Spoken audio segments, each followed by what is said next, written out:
Hello, everyone, and welcome to the direct-to-consumer program today. It's a pleasure to be with Wine and Spirits virtual fair today. We have a lot to cover. Looking forward to running you through what's going on in the world of D2C and e-commerce in general. Just by way of background for a moment, introduce myself. My name is John Beaudette, and I've been running a company in New York, MHW Limited, for about the last 25 years. We're a wine, spirits, and beer import and distribution service provider that has helped thousands of brands enter the U.S. market over those decades. And again, quite an exciting time to be involved with beverage alcohol. As I've said to many people, as enjoyable as the last 20 plus years have been, the next 5 to 10 are so dynamic with so many changes going on. And it's a great opportunity for all of you that might be participating in the industry. The agenda for today, and we've got a wide range of topics to talk about. I thought we start off with just a quick overview of what's going on in the industry. The 2020 numbers are now out. Beverage Information Group has released their advanced handbook, and so I've studied that over the last week or so. We'll touch on those because they do impact what's going on in D2C and e-commerce. You can sort of get a sense of where the action is by looking at the overall on and off-premise activity in America. Then we'll talk a little bit about D2C versus e-commerce. There is a little bit of confusion out there.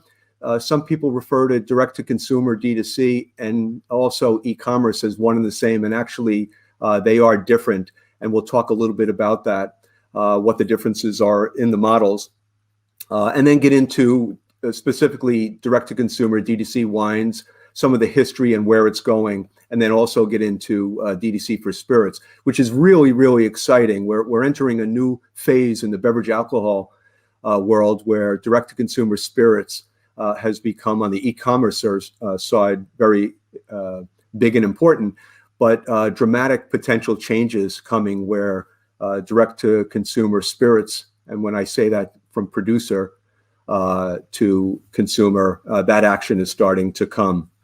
And then we'll talk a little bit about how does that affect imported brands in the direct-to-consumer world, and when we'll move then into a Q&A session. Let me start, first of all, and mention the sources of data. I use a wide range of sources for information, besides my own opinions and thoughts and comments, which you'll hear throughout, and those from MHW. But again, Beverage Information Group, Nielsen, Sobos, Distilled Spirits Council, American Distilling Institute, and also I picked St. Augustine Distillery, a big distillery, successful one, that has some interesting thoughts and comments, and I wanted to share those with you as well.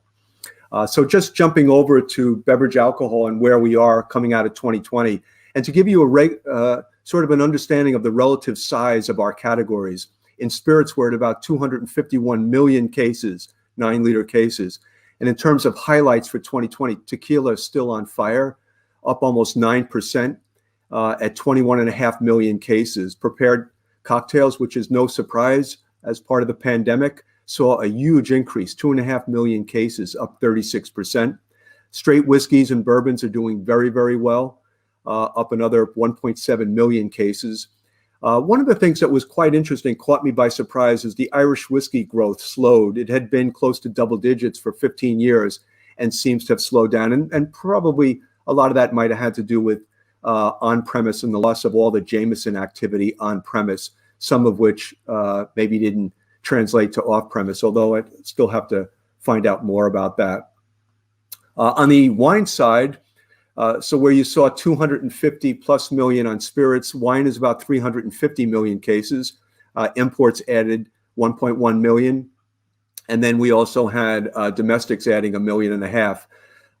Bada Box is a great example of a brand that really appreciated what happened with the shift in consumer purchasing habits. They added 3.3 million cases, up to now 11.3 million cases. So just one of many great stories there. On the beer side, those of you that don't operate in beer, keep in mind, in terms of relative size, it's 2.8 billion cases versus the 250 and 350 million for spirits and wine. So it's huge. And if you look at imports, they added almost 2 million cases. Beer in general, to be up 1% is huge, because they had been suffering declines in probably 12 of the last 15 years. Domestics added 21 million cases. I'll tell you this, on the import side, if you were not coming from Mexico, you had a difficult challenge. All the Mexican beers did extremely well coming out of the pandemic. But the story is still, and this is important as it relates to e-commerce, when you look at what's gone on with the flavored malt beverages and the RTDs and the hard seltzers, it's mind-boggling. This category alone added 124 million cases. It's now up to 306 million cases. It's larger than the spirits category in total, and catching up to wine when you look at just this area. Take White Claw, just in the last year, added 52 million cases. They're now closing in on 100 million for that one brand alone. Truly added another 30 million. Bud Light in their first year added 20 million in hard seltzer, and Corona added another 9 million. So it's still a phenomenon, and you'll see that when you talk to, or you look at numbers with Drizzly and other e-commerce platforms. A lot of the deliveries within an hour are going to include these products. In terms of just looking at recent data in the last few weeks, so now 21, we're all going against 2020 numbers, which obviously will be difficult to exceed on the off-premise side. But when you look at it 2 years ago, things are very, very healthy. The numbers in the last 4 weeks are well ahead of 2 years ago, 1919. So that's a great sign for the industry that we're beating those numbers from 1990 ahead of last year.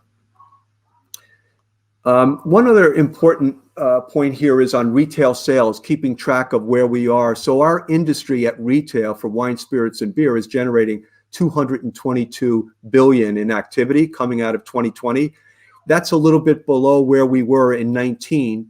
But again, that had to do with the shift from on-premise to off-premise. And so those extra high dollar sales that go through restaurants, bars, and so forth that were lost, while the volume was more than made up off-premise, it doesn't make up for all the dollars. But it's an important number to keep in mind, that if the industry is 222 to 250 billion, then as you're watching e-commerce and you're watching D2C in terms of relative numbers, it's against those big numbers. And that's what you have to keep monitoring in terms of understanding how big direct-to-consumer can get, and maybe how big or small it is today.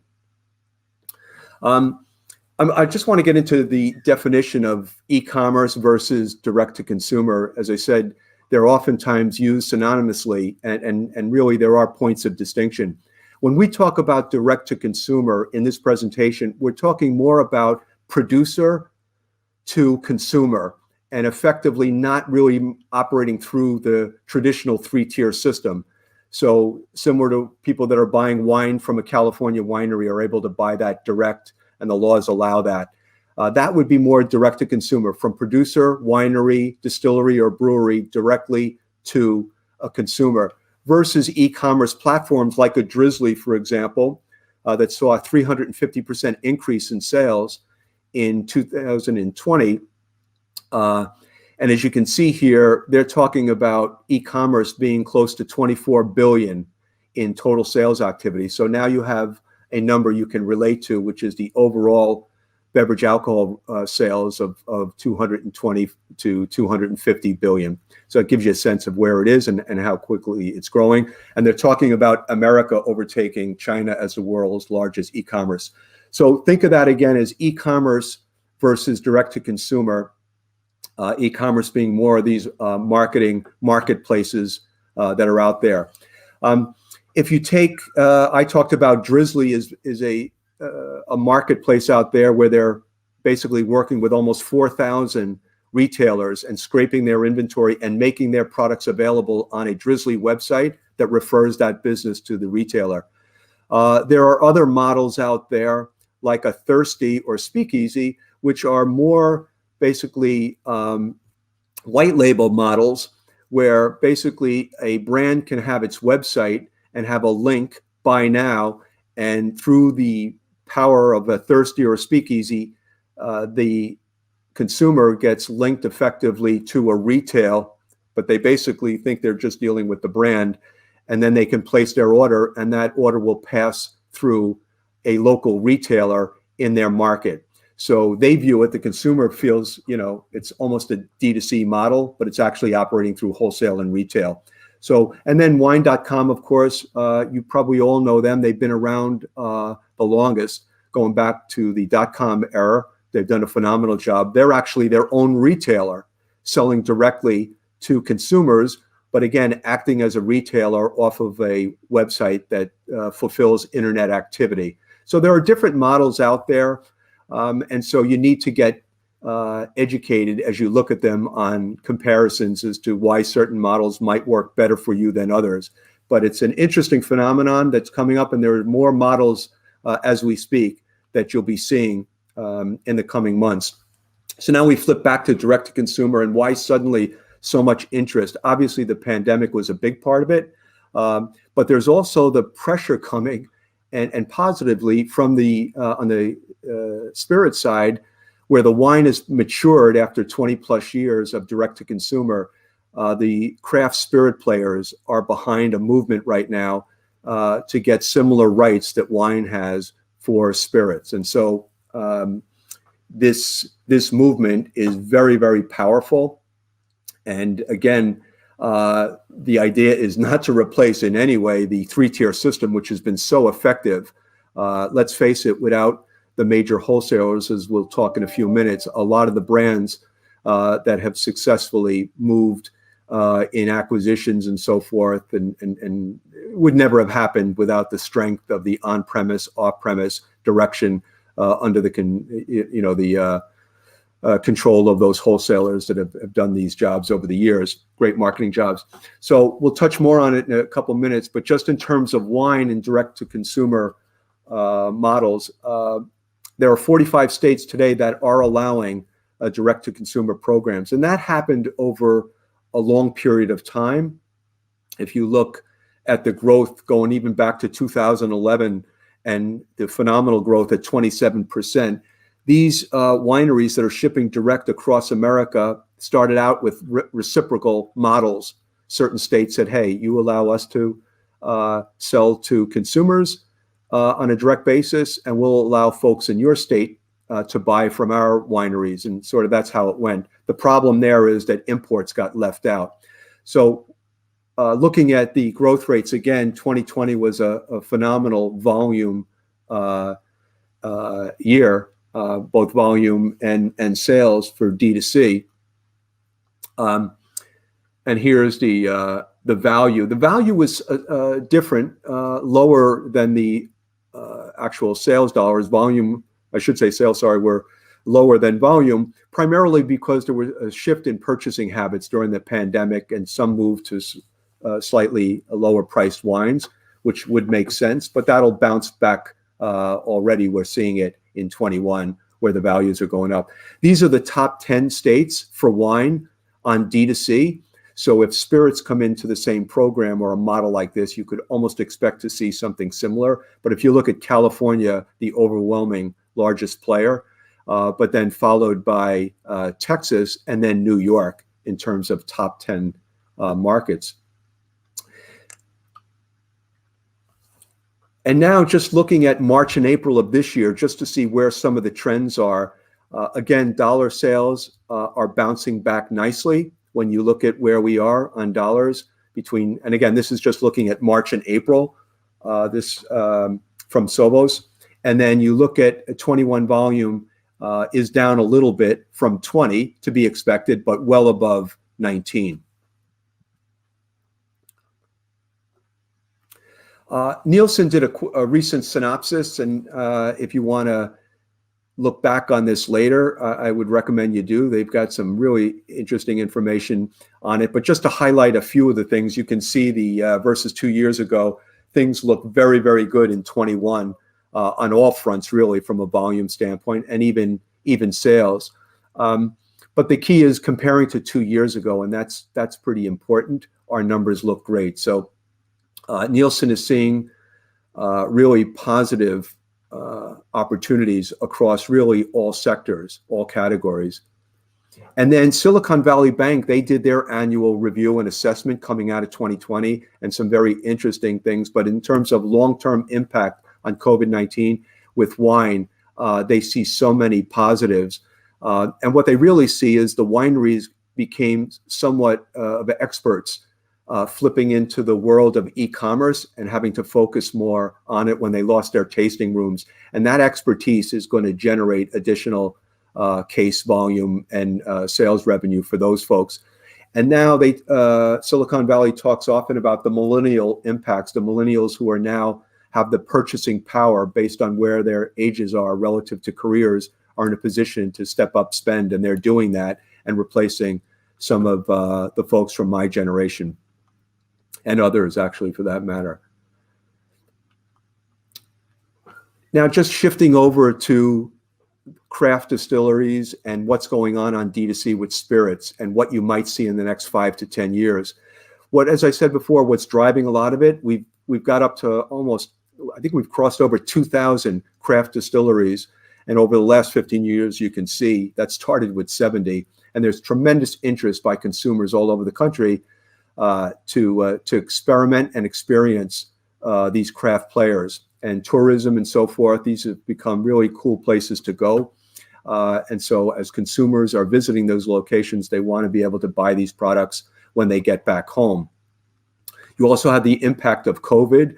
And one of the really interesting phenomenons, I'm in the state of New York, where Governor Cuomo has been very, very active in helping create temporary laws and regs that will assist, whether it was the restaurants and others, distilleries, producers of wine, spirits, and beer, doing what he could to assist them during this pandemic. And I think the state of California, the same thing.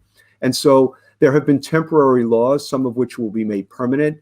And one of the things that they understand, and they're hearing from their local constituents, these producers, the craft players, is that direct to consumer is going to be very, very important. And so I think they've got an ear.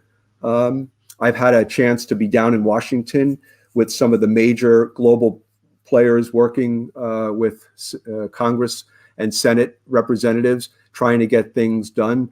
And I'll tell you, the power of the small local producer is so important in these discussions. And so, and a lot of that has to do with, obviously, these are in the Senate and Congress representatives' backyards, and so they pay close attention to their requests. And as we say, what's good for one is good for all. The direct-to-consumer on the spirit side is not meant, it'll never replace the importance of the three-tier system. It's just providing another avenue, another prong in the sales approach, and really to act as an incubator so these brands can get in front of consumers and hopefully be important enough that it'll move into the distributor network and show up in the off and the on-premise, which is so critical. Obviously, the craft distiller, even with DTC, can't get on-premise in other markets without going through the traditional three-tier system. So the goal is to try to graduate, and we'll talk more about that on the imports, why that is so important. This is another thing that the craft players are faced with in America today. 42% of these distilleries have trouble finding a distributor, even in their local market, which is amazing. So think about how hard it is to find a distributor outside. And then the ones that do find outside, wholesalers in other states, 77% of those have reported that even if they get their brand in, it's hard to get any attention from that wholesaler. So that's another factor that is causing so much, I guess, pressure to come on the potential movement to a solution. So is DTC going to change, as I said, the world of distribution? No, it won't. You look at 20 years of DTC, direct to consumer, on just the wine side, and it still only accounts for about 3% of overall wine volume. So even if that gets from 3 to 7 to 8 on volume, the majority of business is always going to be operating through the traditional system. What it can do is give these brands an opportunity and give consumers really an opportunity for trial for these products.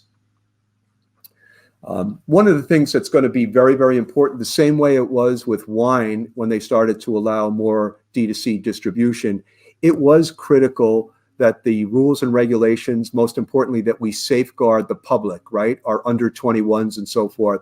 All of the processes and procedures that were set up, the controls for wine, obviously would be used for any type of D2C for spirit models, right? Restricting minors, making sure that taxes are paid, and any other administrative fees and permits and things that are necessary would have to be in place, because that's very, very important. And that's one of the things that the three-tier system has done for America, has provided tremendous checks and balances to make sure that taxes and most importantly, that we safeguard our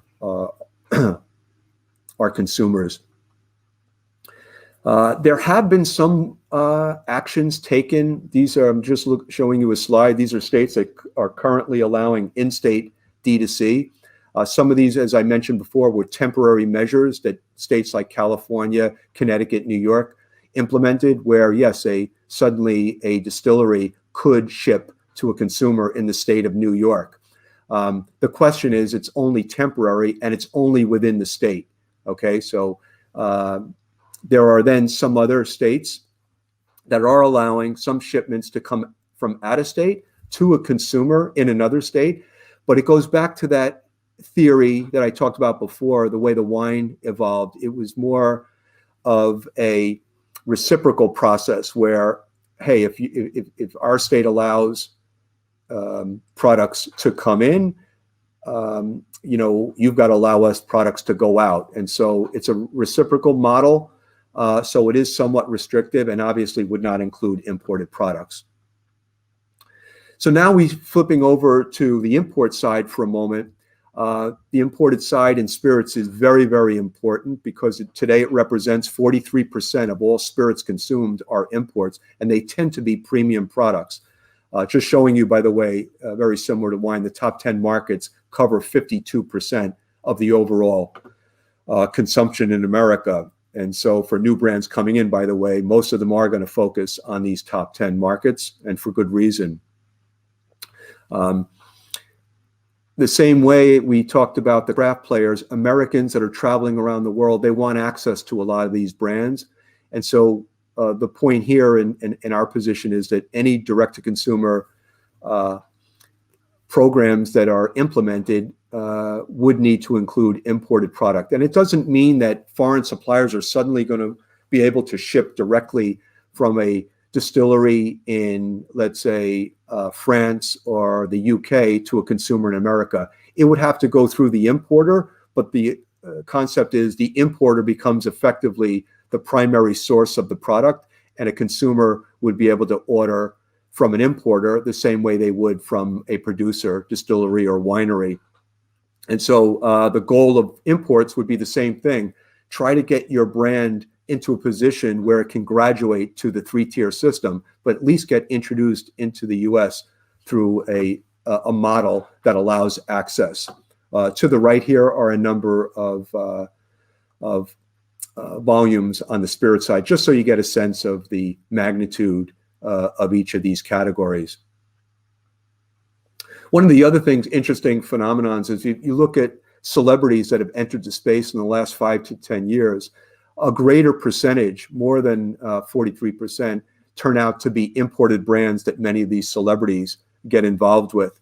And that isn't going to change because, again, when they think of bringing a product to market, some of them are basing it on certain experiences that they might have had, and oftentimes that may be in the form of where they've traveled to, and as I said, experiences. And again, as brands continue to sell, one of the things we track at MHW are the multiples that these brands sell for. So when a guy like Clooney sells the brand at $1 billion, or Proper 12, which just sold recently, those types of multiples are just bringing more and more folks into the category, including more and more of the celebrities that want to get involved in these brands while they're hot. We also get into imported products from other parts of the world. You see the number of distilleries that have cropped up in Ireland, for example, went from like 3 to 40 in just a few years. You look at the distilleries in UK, in Germany, and so forth. What's interesting is just the way the America market, you saw the explosion of almost 2,000 distilleries over a 10-year period. You see the same thing happening around the world. And every one of those craft distilleries, they want to be in the American market. That's their goal. And for the American consumer, so many of them want access to those products. And that's why this whole program about direct to consumer, we can't allow the imported brands to be left out of the discussion, because even with wine today, the imported brands have never really received their fair share of treatment on D2C because of the fact that most of those concessions that were made among the states talked about reciprocity on domestic products and never included the imported brands. So, and imported brands, by the way, also, they deal with the pressure of having to solve for not only finding a distributor, but oftentimes they have to find an importer that's going to take. So they've got a double challenge before they can see their product enter the American market. So we see all kinds of possibilities there as time goes on. And then, as I talked about, for new imports, there are challenges. This is domestic as well. In the US right now, the top 10 wholesalers do control 75% of the volume and are handling anywhere from 4,000 to 7,000 SKUs. So it's very, very challenging for new brands to get in. They do take them in, but also then the requirements to get your brand in and the heavy lifting a brand has to do makes it very, very challenging to do so. Again, this is not a knock on the three-tier system of those wholesalers. I mentioned it on multiple occasions. They are critical ultimately to a brand success in America. It's just the starting out stage, the incubation program that we're talking about. I want to highlight Kentucky just quickly in terms of what they've been able to do. There's new laws right now. Kentucky is allowing producers to ship directly to consumers, wine, spirits, and beer, including importers. So it's a major breakthrough. The rules and the regulations need to be modified. There's a few holes in them, but the theory of it is working well. And I think it's a model that other states will eventually follow. Right now, I mentioned there's about 16 states that are considering D2C shipping, similar to Kentucky. We'll have to wait and see how long it takes to get some of them in. But as I said before, if it can work for wine with the controls and protections, then there's no reason to think it can't work for spirits. Just to give you an idea quickly as we sum up, what could it mean for imported spirits? You know, if you take the 3% theory, if spirits D2C for imports follow, or we should say if spirits follow the 3% of wine, anywhere from 3 to even 5 or 6, it could represent about 7.5 million cases. Now, imports represent 43% of, let's say, that's 7 to 10 million cases. So that means you could get 3 to 4 million cases potentially of imports that could be sold direct to consumers. And then you recognize that the big players are going to have their fair share of some of that action. And if they take almost, 90% of that action, leaving 10% for the smaller brands, you're still got anywhere from 340 to 1 million potential cases of imported spirits that could make their way into the American market, new brands and so forth. So it could be a real huge opportunity. I've covered a lot very, very quickly in terms of a summary. So I'm going to now flip it over for any questions that you might have. Again, the material, I think the organizers will make the information available for those of you that want to circle back and take a look. So with that, we'll run into the Q&A session.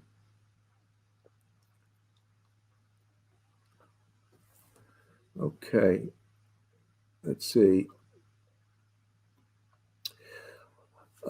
Question, many wineries avoid wasteful three-tier monopoly and remain D2C as they grow. Yes, the wineries, that is true. And distilleries could potentially do the same thing. but I can base some of my conversation off of the craft distilleries. I guess their movement is to utilize, as you saw in some of the slides, which the source of which were the Distilleries Association. Their goal, the primary goal for the majority of them, it doesn't mean all of them, but the majority of them is to eventually make their way into mainstream distribution, including the on-premise. But absolutely, there are people that build a business, especially on the wine side, that can be very profitable on a D2C model. So that was a very good point. Next question, I see only small distilleries ship out of state to a handful of U.S. states. How do they measure allowances? Does the distillery have to share their volume in advance? There are, the same way with wines today, a lot of the rules that were put in place for direct-to-consumer wine shipping do require that they stay within certain allotments. They can ship so many cases a year to an individual customer, and then they're making sure that the taxes are paid, the state excise taxes are paid. So those shipments are monitored so that it's not as though, you can ship an overload to a particular consumer and so forth, because they want to make sure that there are certain protective devices in there. So yes, that is the way it works. And they would do the same with spirits. I'm sure most of the states, although it's up to the states to decide what they want to do with those regulations. But yes, typically they're going to have certain volume restrictions by consumer, but most of the time they're liberal enough that there's more than enough, I would say, volume potential there. Another question, many wineries avoid, okay, I think I got that one. Okay, I think that brings us to the conclusion of our program today. If anybody wants to shoot in one more question before the screen goes silent, feel free to, but I think we've reached the conclusion. It's been a really my pleasure. And again, please feel free to circle back. If a question comes up, you can email me as well. I'm sure the organizers will provide that information. Thank you.